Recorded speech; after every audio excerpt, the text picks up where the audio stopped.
Abby Lee Miller. Look at me. Your mother is not your coach. I am the coach. Your mother doesn't know what to do. If she did, she wouldn't bring you here. Do you understand that? Thrust into the spotlight in 2011 from the hit reality TV show Dance Moms, Abby Lee Miller is no stranger to controversy and criticism. Today I'm here to take us through Abby Lee Miller's rise to fame, specifically up until the end of season 3 of Dance Moms, because there's a lot of ground to cover between her childhood and today, 2022. Hi, my name's JB, and you might know me from my TikTok page, Tie-Dye Dragon. I've spent the last few months making videos about Dance Moms and JoJo Siwa and a lot about Abby Lee Miller. I've wanted to make a YouTube video about Abby for months, so I'm really excited to finally be filming. I'm also very nervous. I've spent months researching and reading everything I can about Abby. I watched every interview I could find. I also bought her book secondhand off of Depop, and this was a doozy. The thesis for these videos is that the behavior we see from Abby is not a character for TV or stardom. It is a long-standing pattern of behavior that we can now see clear consequences from. Her so-called teaching methods have caused harm to her students, whether that was her intent or not. So today we're covering up to season 3 of Dance Moms, and the next video is going to be season 4 to season 7. I've been spinning in circles with my research and my script because I've been trying to collect every possible piece of information I can about Abby, and I need to come to terms with the fact that that is just simply not possible. I'm a perfectionist, and it's been keeping me from doing anything. So I'm excited to finally start. So without further ado, let's get started.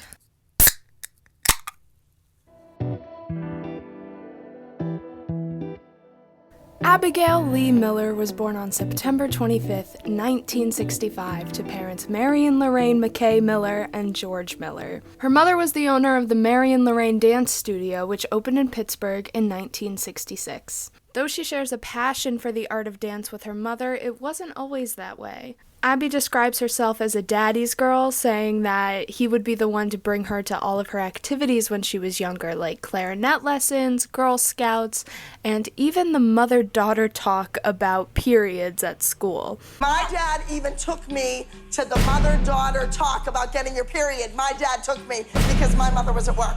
Abby grew up pretty well off. Her parents had a successful business, and they were members of the local country club. Abby danced at her mother's studio as a child, but she wasn't a studio brat, as she puts it. She was never front and center, and generally her mother didn't give her any special treatment. Abby knew she didn't really excel at performance. There's a clip somewhere of Abby dancing that's fun to look at. I don't know how old she is in it.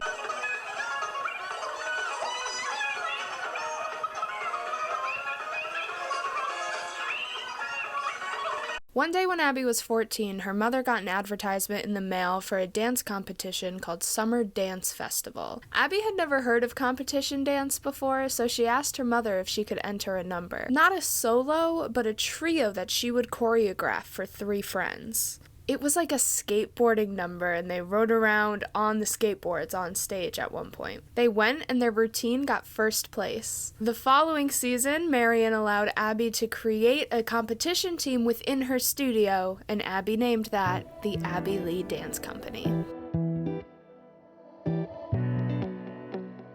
The ALDC began as the competition team aspect of Marion's already existing Marion Lorraine Dance Studio in 1980. Abby held auditions for the team with instructions from her mother to not turn anyone away as they were paying customers. With 15 kids on the team, they went to their first competition as the ALDC, and they got first place. Abby was hooked. Now, there are many business names associated with the ALDC, and it gets really confusing, so let's try to clear that up now. The Marion Lorraine Dance Studio opened in Pittsburgh in 1966, with the Abby Lee Dance Company being formed in 1980 when Abby was 14. At this point, the ALDC was the competition team within Marion's studio. Abby took over ownership and directorship of the Marion Lorraine Dance Studio when she was 22 in 1987 and opened the new building in 1995. At some point after this, I think she renamed the studio Rain Dance, but it's still referred to as the Marion Lorraine Dance Studio up until like 2011, so it's a little foggy for me. Once the show blew up, Rain Dance and the Marion Lorraine Dance Studio slowly stopped being used as names, as it was easier to just refer to all of it as the Abby Lee Dance Company. Even though that name got mostly phased out, the legacy of Abby's mother should not be understated when talking about her life and career. Marion was a staple within the community. The students that came to her brought their kids to her, and they brought their kids to her, and so on. We'll even see this with Kelly Highland bringing her kids in after Abby taught her, but we'll discuss the Dance Moms later. The white building we now know as the ALDC opened in 1995, but not without its problems. Abby bought the land for the building with her parents' life savings in her late 20s. To put up the building, she got a bank loan from one of her dad's country club friends, because he owned like a bank or something, and that loan was for $525,000. The interest rate was 9.75%. That is a very high interest rate. On opening day, the fire marshal arrived and said that they couldn't open due to regulations not being met. When Abby tells this story, she says that these things were approved previously and that this official was just looking for a bribe. The day we were supposed to open, well, probably for the 10th time the day we were supposed to open, the fire marshal came and wouldn't let us open. But that extinguisher's not right, and that light switch isn't right, and that exit sign isn't right. What? It's in the drawings. You signed off on the drawings. Yes, it's right. It's exactly where you wanted it. Well, I changed my mind. Guess what? They all had their hands up. Everybody wanted, like, paid off. You hear those stories, but you never believe that it's true. Abby also claims that the township made her buy 38 trees of a certain thickness, so I think they're like fat trees, you know? She had to put them on the property to separate the parking lot from the sidewalk. She said that the town required this. Then, the trees were somehow stolen and the entire property was covered in mud. She claims that the police asked her, well, why didn't you put nail polish on the trees? I don't know. She had to buy all new trees and she had to pay for the cleanup because insurance covered nothing. So that's the business side of it all. Let's talk about her teaching methods. The whole reason that Abby is a controversial figure is because of her style of teaching, as she calls it. Others call it bullying or abuse. Abby's style of teaching was not an act for the show, as many people claim when defending her. In Abby's words, People around the country know me. They know Abby Lee because I produce stars. I produce amazing, employable dancers. I know how to groom these children and raise these kids, some of them as if they were my own. Stop. I've told you 3 times in 5 minutes, it's not a step back, it's a back handspring. 2 feet. Do it right. Start again. Suck it up. I don't want to see those tears. I'm preparing them for a career. We do it all in my studio so that when they get to real life, they're ready. She prepares the kids to go out into the world to be professional dancers. Some kids do it as an extracurricular, and Abby expects them to have the same motivation and dedication to the sport and their team. Abby says she's a tough love teacher. She yells a lot. Her voice is frickin' fried, dude. However, the things she yells are not always constructive. She calls the girls stupid, sneaky, lazy, untalented, and a million other awful things. She is also prone to extreme favoritism. There's an obvious example on the show, but it doesn't seem to be an uncommon thing for Abby to put all of her eggs in one basket. Mark Myers is apparently Abby's favorite student still, and before Maddie, it was Brooke. Abby likes to pit her students against each other to try and drive up motivation. We see this on the show with how she constantly compares everyone to Maddie, but it did not start there. In her book, Abby describes 2 former students named Allie and Corey. Quote, "There were a lot of pretty girls in Allie's competition group, but the one stunner was her duet partner Corey." End quote. She describes Corey as strong and says that dance came naturally to her and that she never wore the same leotard twice. I point out that last one because Abby makes a lot of classist remarks. Abby took Corey to nationals, which apparently made Allie jealous, and she spent the whole summer working to better her dancing. Now, Allie has been in multiple national tours, and Abby says that she should thank Corey in her will. Another snippet from Abby's book that fits here is on page 81, where she talks about needing to humble a kid. And this one really stuck out to me. Quote, "When I have a dancer who is full of herself, I don't have to explain that, do I? I'm quick to point out her flaws. She needs to be knocked down a few pegs. Like that dancer who won the first place overall high score 3 times in a row, kids can get cocky and start to think, why do I have to rehearse?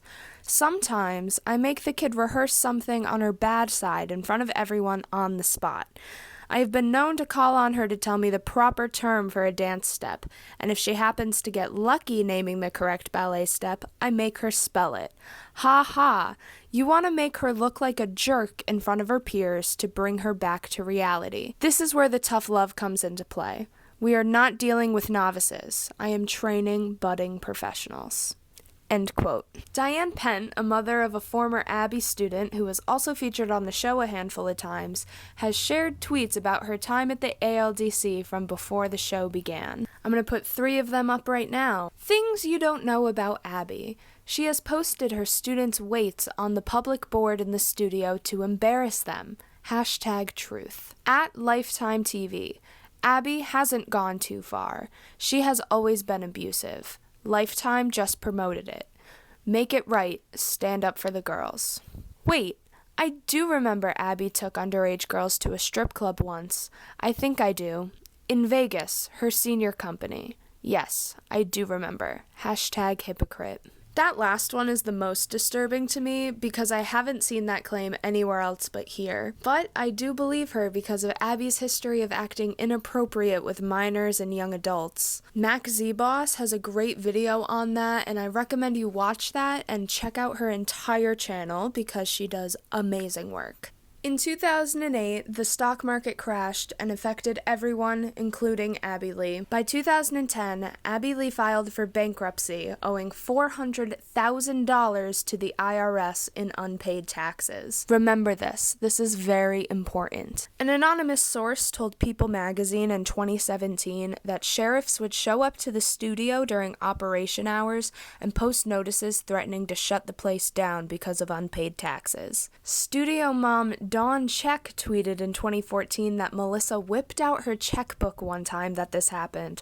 but it's unclear if it's the same instance. Diane Pent also tweeted an email that Abby sent her in April of 2010 saying that she can't pay her phone bill and to contact her through email. This is the funniest email I've seen in my entire life. Just the way it's all caps and so aggressive is very funny to me. I feel bad that she couldn't pay her taxes, but this is a funny email. Abby blames her financial problems on parents not paying bills while their children still attended classes, and she often alludes that Christy Lukasiak and Kelly Hyland are some of these parents, but whether or not that's true is unknown. I don't exactly have access to ALDC financial records. This one's bad.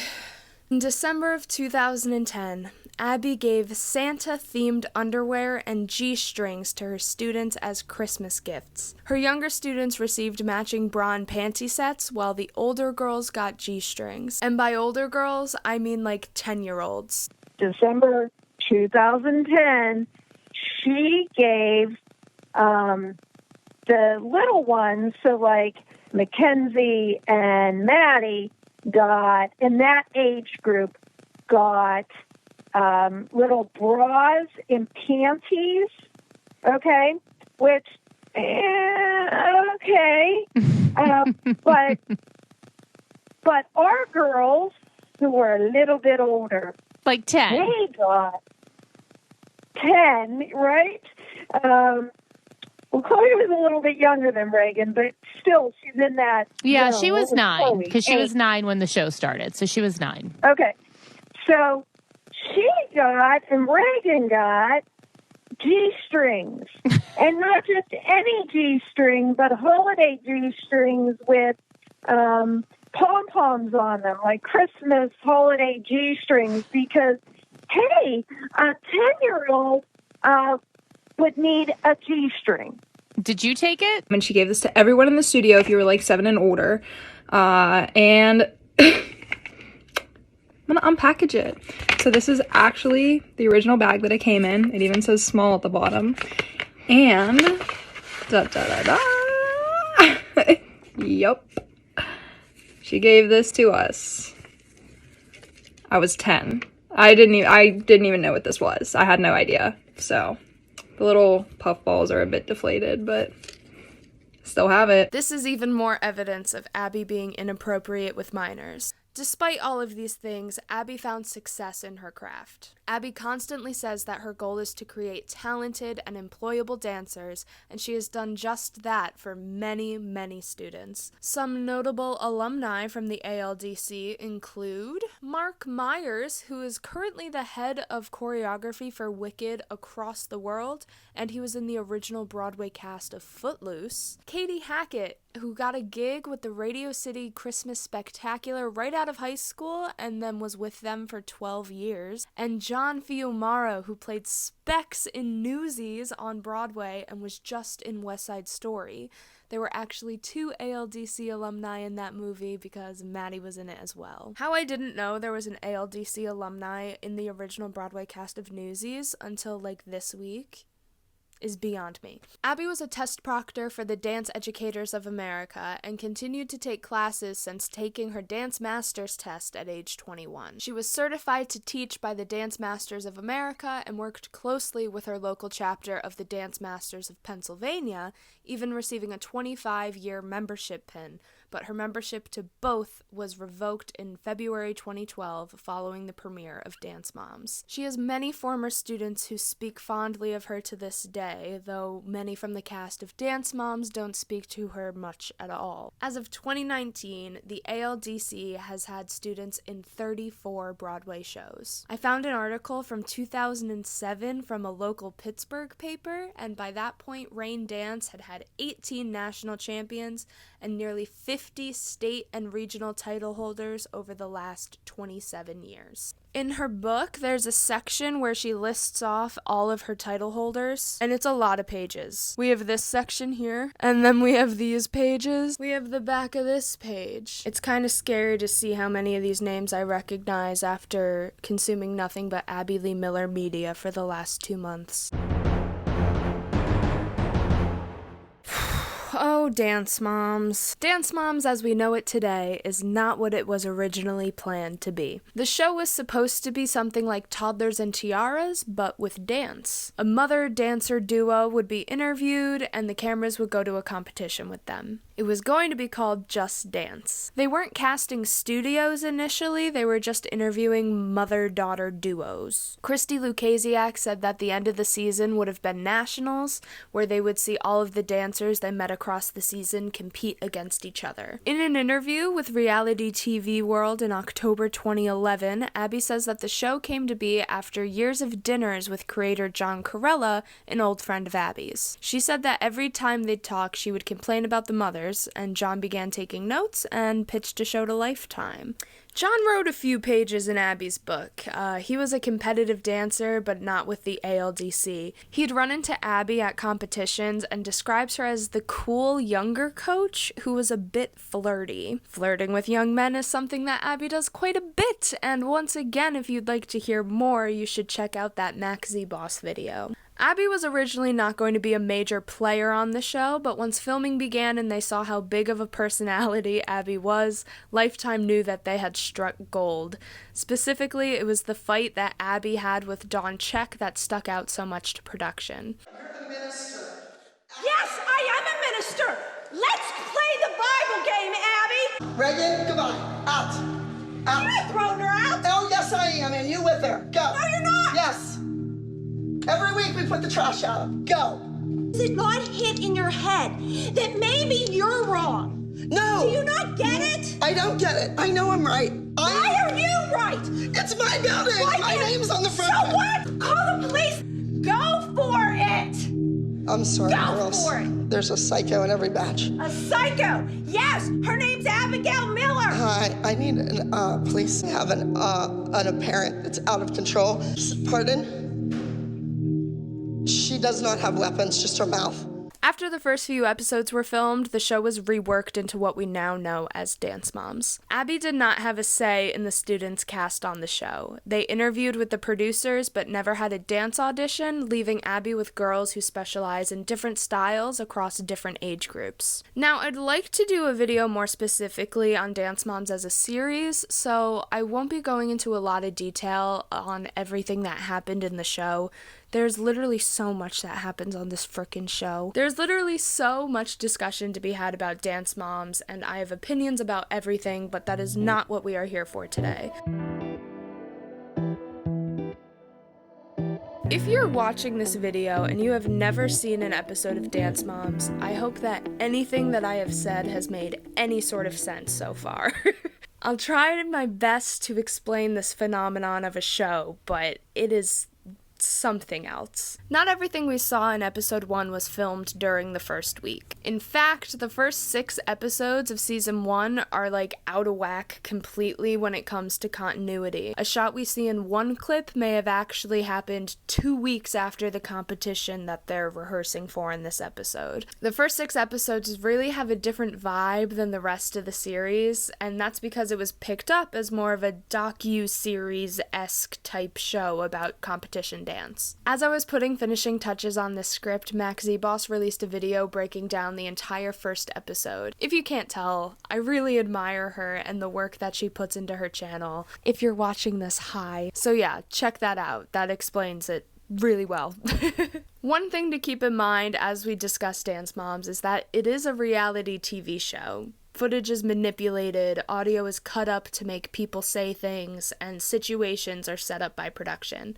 Dance Moms is not a scripted show, but it's definitely not without influence. The line between what is happening on the show and what is happening in their real lives is very blurry and sometimes non-existent.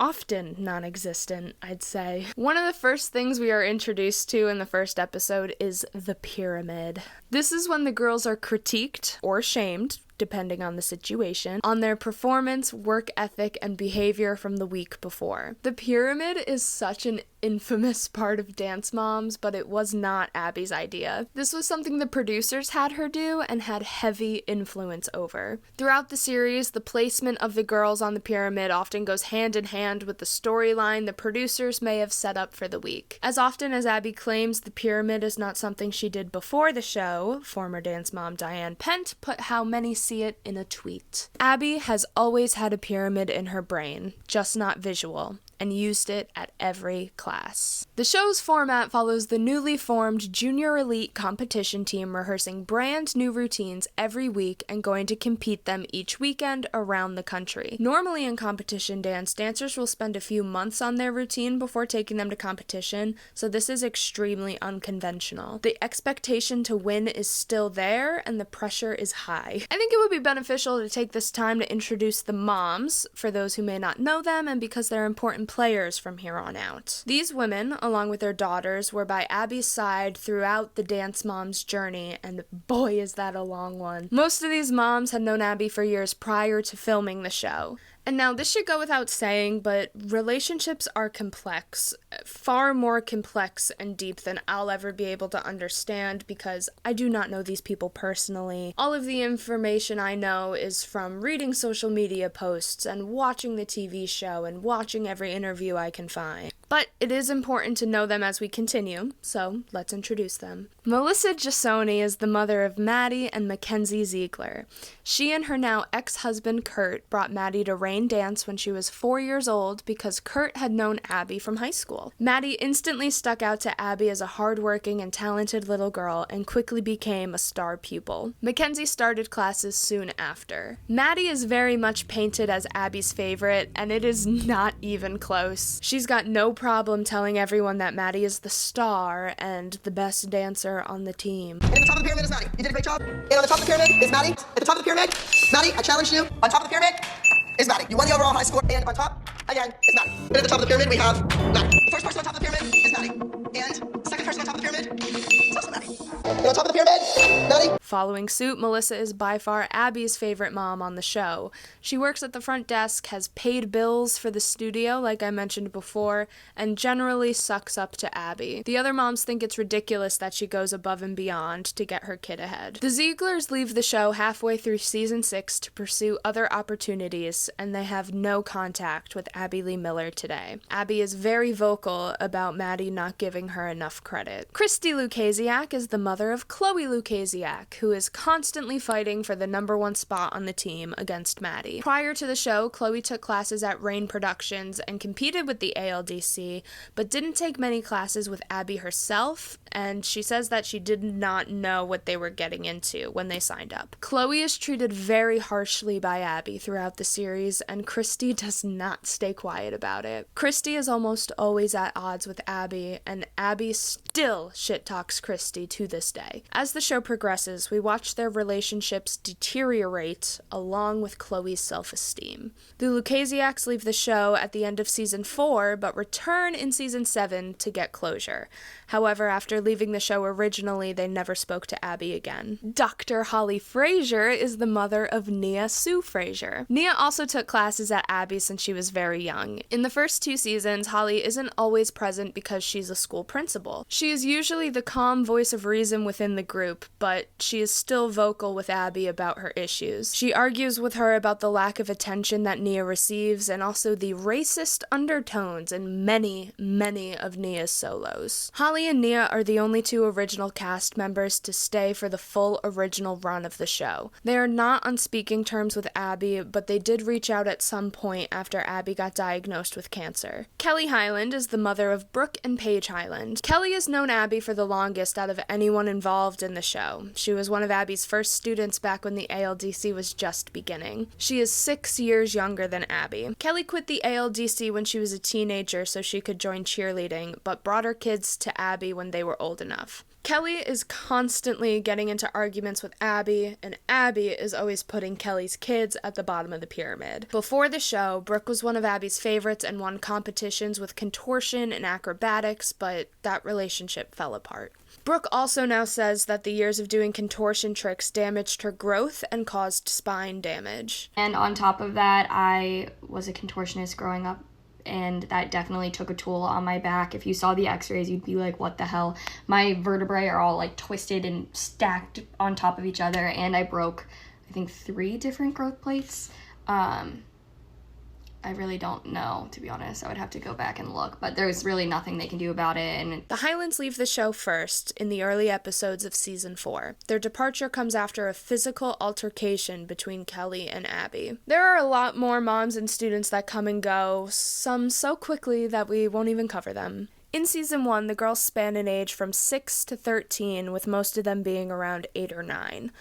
The environment that these girls were exposed to at such a formative age was very damaging, and they've all spoken about it. While they're very thankful that this show gave them the life that they know today, they aren't exactly like watching Dance Moms reruns with the rest of us. I need to emphasize that this isn't just due to the harassment they received from Abby, but also simply from being on a reality television show. When this show started in 2011, there were no labor laws in place for children on reality TV. This article from the Los Angeles Times that I found is from June 2010, which is about a year before Dance Moms was filming. And this quote says, "A public records investigation by the Times found that dozens of kids are appearing on reality programs without legal safeguards because of widespread uncertainty about how to classify the shows." Abby has stated that Dance Moms has been classified as news, so they don't get residuals, so there seems to be a lot to unpack with that issue. We'll talk more about the impact of the show, and specifically Abby, on these girls on this team as we continue. At the first competition the junior elite team attended, Lifetime handed Abby a contract saying that they couldn't film her choreography without her signature. What she actually signed was a 4-year contract for $1,500 an episode with a 4-year option. She is locked in with Lifetime, and the mothers are too.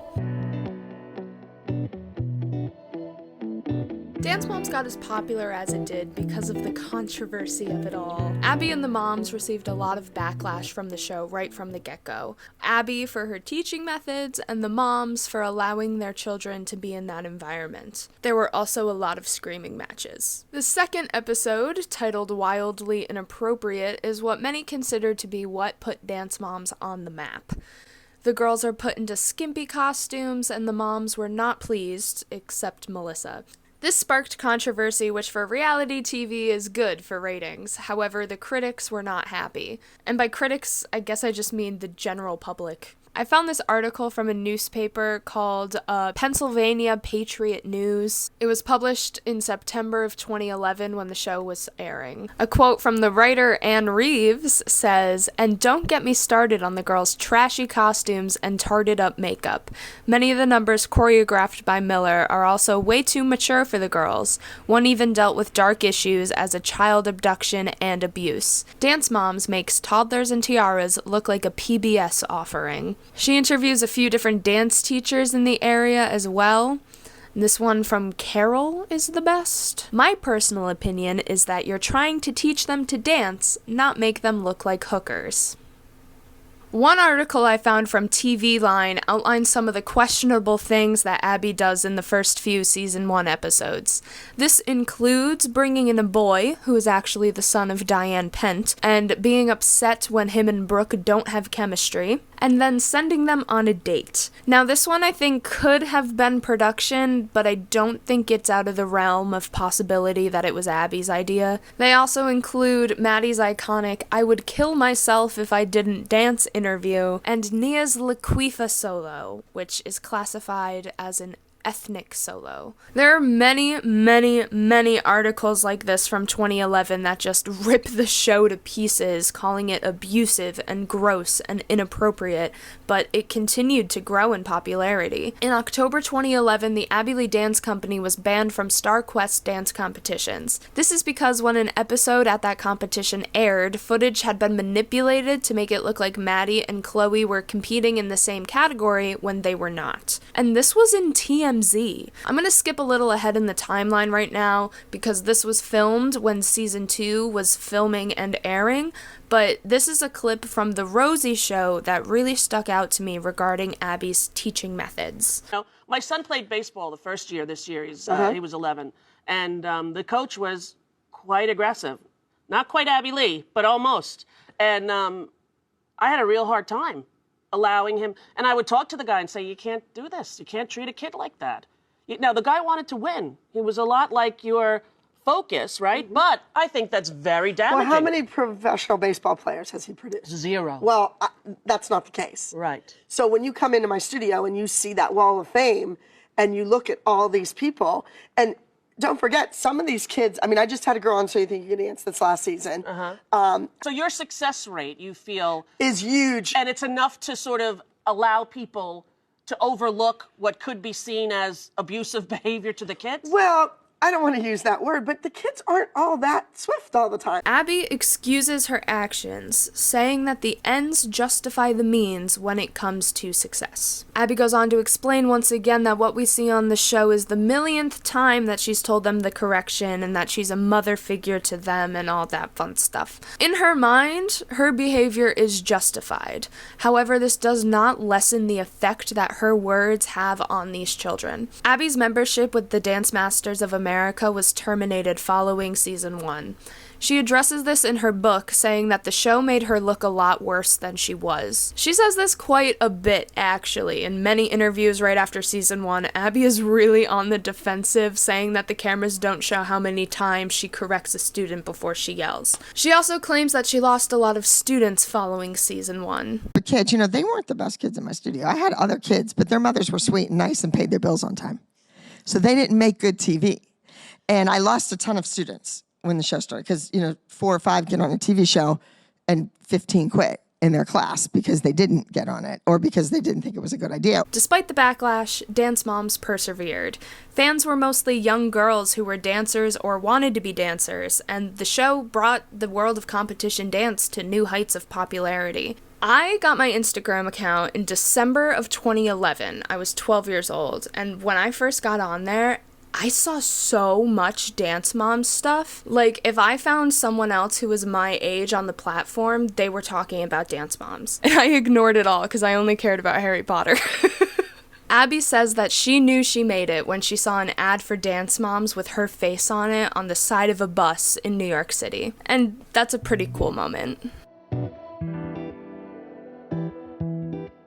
Season 2 is different. They're famous now. Within the show, they can't break the fourth wall or acknowledge that they're on a show, at least in the earlier seasons like this. So they say that they're famous because they're so good and so talented and winning so many competitions. That's why people recognize us on the street now. Abby Lee Miller is now a minor celebrity. Buckle up, folks. Filming for season 2 began in October 2011. A new girl named Kendall joins the team along with her mother, Jill. Jill and Abby have a crazy relationship this season, with Jill quitting the ALDC and going to the Candy Apples for a few episodes. Oh my god, have I even mentioned Kathy yet? This is all just for the show, though, and Kendall ends up sticking with the team till the show ends its original 7-season run. At this point, Abby isn't really making headlines outside of the regular mean dance teacher controversy, and to be honest, there aren't many of those after season 1. It's like her whole shtick, right? So everyone just learned to go with it. But should we have gone with it? This is not a scripted TV show where you show up, film, and leave. These are the real lives of a group of little girls, their moms, and their dance teacher. The most important episode to talk about in Season 2 is Season 2, Episode 9, Topless Showgirls. This is the most controversial episode of the entire show. In fact, it was removed from circulation and wasn't released on the DVD. The first TikTok I had that blew up was actually about this episode, so maybe I'll just play that here. Season 2, Episode 9 of Dance Moms aired on March 6, 2012. It had one name that it started with that I don't think I can say on TikTok, but it got renamed to Costume Drama. It only aired on Lifetime once, because it was gross. Some people in the comments of the first video I made said that it's still available on the Lifetime app and on Hulu. Maybe it is in other countries, but in the US it's missing from Lifetime and from Hulu. So this episode follows the junior elites as they go to the Elite Fire and Ice competition and they perform a showgirl dance. Abby tells the girls during Pyramid when giving assignments that the audience should think they look not clothed. Is that okay, TikTok? Obviously the girls were clothed, but the costumes, not great, not great. I believe that originally the costumes were more pasties, but by the time they're on stage and you see them, they are wearing bras, like there are backs to them. Either way, the moms are outraged. They don't like this, they don't want to do it, but there's no getting through to Abby, so of course they do it and they compete with it. Abby's justification is that within the industry, they're all professionals. They know the girls aren't actually unclothed. But it's still aired on national television where not everyone who's watching is a professional. What? Once the girls are on stage, you get to see some audience reactions. The moms don't look as outraged as they did for Electricity, but are still obviously uncomfortable. Save Melissa, who is all about it and loves it. The judges seem very visibly uncomfortable. They're doing a lot of this. Probably oh my god, I have to score this. And during the routine, there are a couple of creepy pan shots of one of the girls just starting up high and going low. Not great. She's 9 or 10. Yep. The girls are wearing tan bras and white booty shorts, and the bras are sequined, and they have a big brooch in the middle, but from a distance, and with the quality of the video of it I found on YouTube, the blurriness of it, doesn't look good. Does not look good. The girls don't place, and Abby says it's not about the win, it's about learning something new. There was a lot of outrage following that, obviously. There was also an incident this season where Abby says something really, really racist to Nia. In a lawsuit later filed in 2014, Kelly Hyland speaks on Abby's racism. Moreover, one of the girls involved in the show is an African American child who has been subjected to offensive racial hostility by Miller.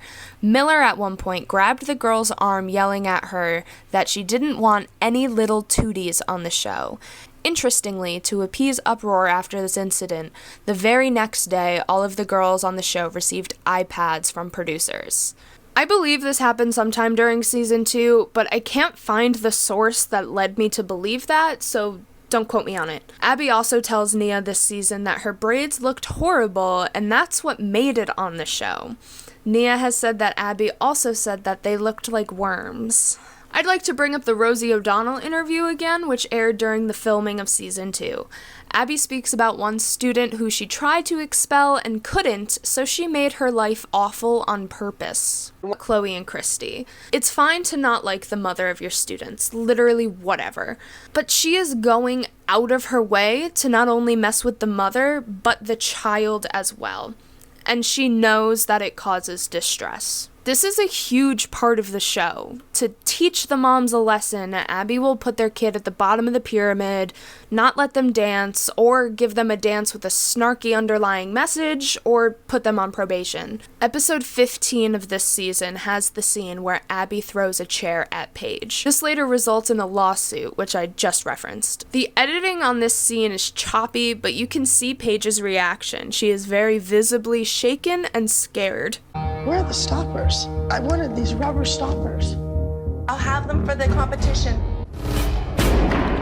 Done!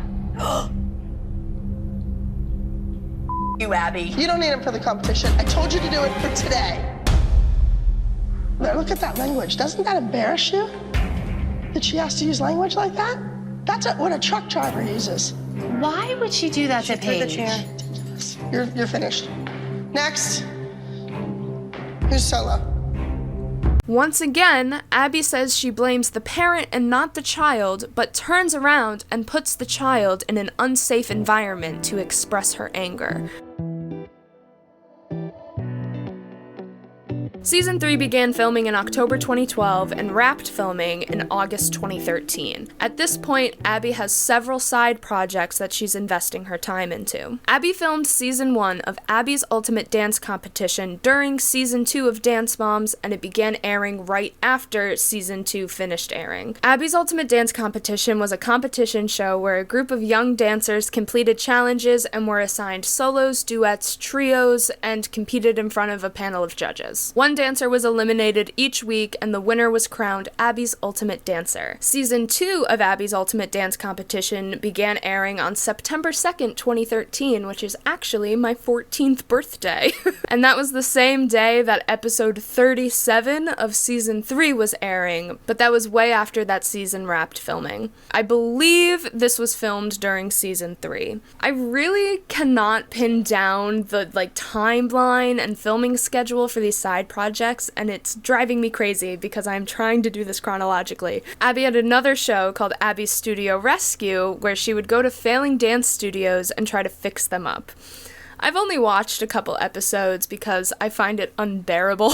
I have no clue when this was filmed. Studio Rescue started airing in June 2014, often the same nights as episodes from the second half of Season 3. Another spin-off series called Dance Moms Miami began in 2012, but Abby wasn't involved, and the show kind of flopped. Sorry to any Dance Moms Miami fans. The difference between Season 2 and 3 is the most stark to me. Abby's ego seems way more inflated than it ever has been, and she is as mean-spirited as ever. There is still a lot of producer influence over the show, and Abby is constantly bickering with production. I don't want to go through this show and have it seem like Abby's the one in charge of it, because she is not. She leads the team, but Lifetime leads the show. So what they say goes. Season 3 of Dance Moms begins with 2 dancers missing, Brooke and Paige. The story on the show says that the moms go on strike to get her back, but really the moms were on strike to negotiate their contract and their salary with the network. The girls all leave and don't compete for a week, and Abby creates a new team, because everyone's replaceable. Once the girls are back, Abby puts them all on probation, including her golden child, Maddie. Maddie wasn't given a solo for a couple weeks, which is very not typical. Maddie approaches Abby and asks for a solo, and Abby cries and scolds her for not coming to class against her mother's will,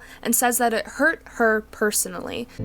Why were you in your car last night crying? I was crying because I was just gonna ask you if I could have a solo. I just am feel like this is like my home and Every opportunity I have given you came from my heart. Maddie won how many titles? How many times was she on the top of the pyramid? That was awful, Maddie. I don't deserve that. I didn't deserve any of it. There's always another kid. There's always somebody else. We love you. We were ready to work with you. And you sat out there. I'm sorry. Why didn't you get out of the car and go? No, I'm going in there. I'm sorry. Maddie, no solo. Think about what you've done. It's gonna take a long time. This moment is frightening to watch. Abby is clearly using her power over Maddie to manipulate her. And this isn't just a one-time thing. Throughout the seasons, Abby tells Maddie that all of her friends are jealous of her and that they aren't really her friends. While Abby bullied the other girls by yelling at them, she had a different relationship with Maddie, and it was really controlling. I want to go over that more when we go over the Ziegler's exit from the show. In episode 6, the girls perform Pink Lemonade, a routine with hats.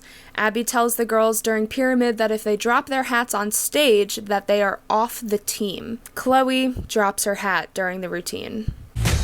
Nice job, Chloe. Huh? Nice job. Let's go. We're leaving. You want Chloe gone? We're gone. You get your way. You can have whoever Walks you... out, falls all over the place with the turns. No, she didn't. And then drops her hat. Yes, she did. I'm leaving. I'm not going to make a scene with Oh, you. that's the easy way out. No, Right? I'm done. I'm done. This is not what I signed up for. Humiliation for my daughter. I didn't humiliate her. Yes, you She did. humiliated herself. She Abby, fell out of the shut up. turn. Shut up. Stop talking now. Replace us. That's fine. Come on, Chloe. We're done. She's suspended for an episode or two. A new girl joins the cast for a good chunk of this season, and her name is Asia. She was on Abby's Ultimate Dance Competition Season 1. Abby brings other girls from AUDC onto the later seasons as well, including Kalani and JoJo. Since they're in the same age category, Abby immediately makes Mackenzie go against Asia. This isn't bad on the surface, but Abby constantly compares the two and tells Kenzie she isn't good enough. This is another example of Abby pitting her students against each other. A very important figure in Abby's life who we haven't touched on yet is Broadway Baby. When Broadway Baby walks into the room, Abby transforms into a doting mother. This season, Broadway Baby unfortunately passes away. This causes great distress for Abby, and I get it. If you've had a dog die, you get it. I was a wreck. This was a really big moment in Abby's life, really. Broadway Baby was like her child. She ends up getting him taxidermied. One thing that I found when researching that isn't relevant at all is that in April 2013, Abby was Shangela's +1 to the season 5 finale of RuPaul's Drag Race. Shangela was actually featured on season 1, so I think they're friends. I found this picture of Abby and Tyler Oakley from that night, and it was a lot for me to process. Another thing about season 3 is that it just has a lot of filler. It's got like 40 episodes and includes random special episodes too. Covering everything that happens would just be a waste of time, but I think we've covered our bases. By the end of season 3, Paige is having panic attacks on camera. I'm not gonna show them, but the cameras really get up in there and shove that mic in her face. It's awful. Tensions are at an all-time high between Kelly and Abby. The finale of this season is set in New Orleans for nationals. The junior team emerges victorious with their 3rd consecutive national title. Abby said in a recent YouTube video that the hardest seasons were 2 and 3. What was the hardest season?